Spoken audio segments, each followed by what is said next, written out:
Olá, o meu nome é André Schneider. Sou sócio do escritório Schneider Stark Ruppel Advogados.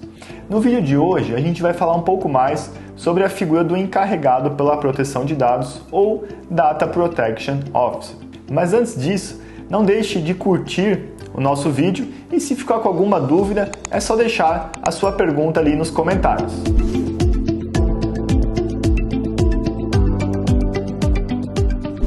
Muito bem, a gente vai dividir em duas partes. Neste primeiro vídeo, eu vou trabalhar um pouco mais sobre a figura específica do encarregado pela proteção de dados, ou seja, quem pode ser essa pessoa, o que ela deve desempenhar.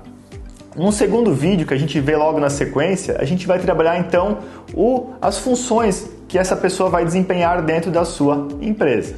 A primeira grande questão e dúvida que o pessoal me pergunta é quem pode ser o encarregado pela proteção de dados, ou seja, quem é a pessoa que pode desempenhar essa função dentro da empresa.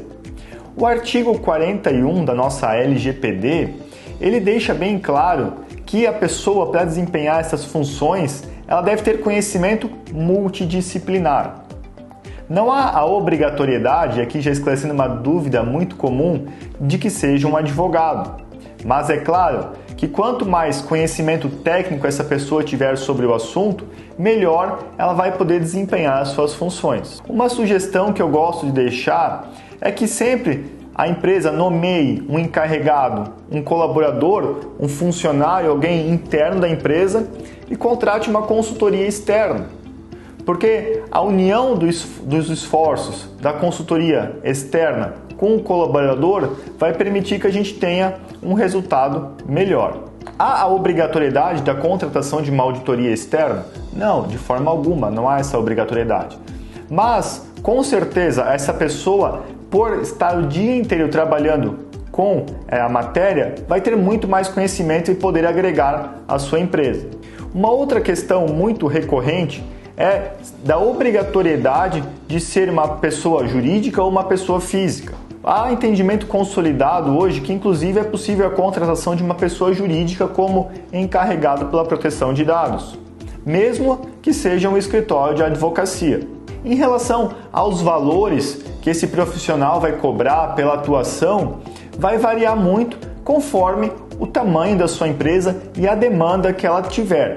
Eu sempre sugiro que você se balize, por exemplo, pela tabela da OAB do seu estado. Lá vai ter um valor que é cobrado por hora, e esse valor pode ser uma baliza, um parâmetro para que você então tenha um modelo de valor para contratação.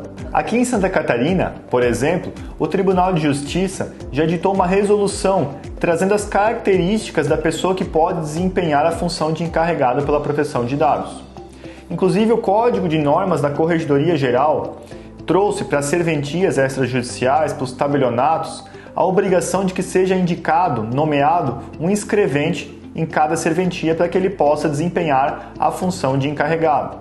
Vale também mencionar que a Corregedoria possibilitou que seja contratada uma assessoria jurídica externa para auxiliar, então, este encarregado no desempenho das suas funções. O Poder Executivo do Estado de Santa Catarina também editou um decreto trazendo lá as recomendações e as funções que são desempenhadas pelo encarregado pela proteção de dados. Se você procurar num buscador, no Google, por exemplo, o decreto 1184 do Estado de Santa Catarina, você vai encontrar lá de forma bem pontual as funções que vão ser desempenhadas pelo encarregado de proteção de dados e também, é claro, dizendo que essa função hoje ainda não é remunerada. A propósito, falando em relação à questão dos entes públicos, o artigo 23 da LGPD é bem claro em dizer que tanto as empresas privadas quanto as empresas públicas, os órgãos públicos, devem nomear um encarregado pela proteção de dados.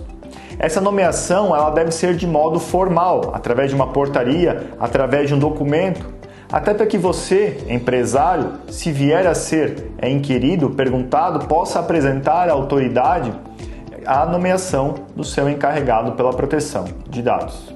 Hoje ainda, a gente não tem uma definição sobre a forma de remuneração, como eu já falei anteriormente. Então, aquela sugestão da tabela, por exemplo, da OAB.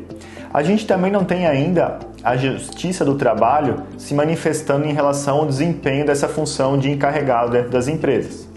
Outro ponto que pode gerar um pouco de dúvida seria o eventual desvio de função dentro dos órgãos públicos. Mas como nós já temos uma portaria, um decreto, por exemplo, aqui em Santa Catarina, tanto pela Corregedoria quanto do Executivo, quanto também na esfera federal, por exemplo, que o governo federal já indicou uma portaria das funções para o desempenho do encarregado pela produção de dados. O único ponto aqui que é importante deixar destacado é: o sócio da empresa pode ser um encarregado pela produção de dados? Não é indicado, tá? Não é indicado devido ao conflito de interesses.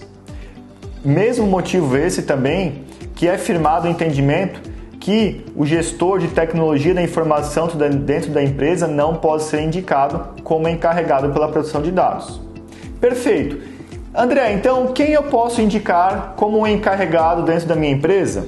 Muito bem, eu sugeriria alguém da parte administrativa, porque essa pessoa vai ter o conhecimento de todas as demais áreas dentro da empresa, vai ter o que a gente chama de trânsito, de facilidade em poder indicar, em saber os cuidados que devem ser tomados.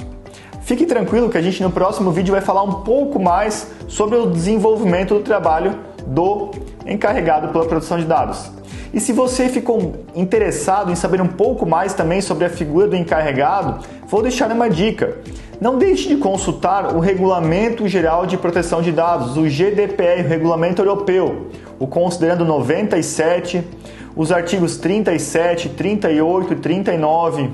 A gente deve buscar lá no Regulamento Europeu indicações que podem nos auxiliar a interpretar a nossa LGPD.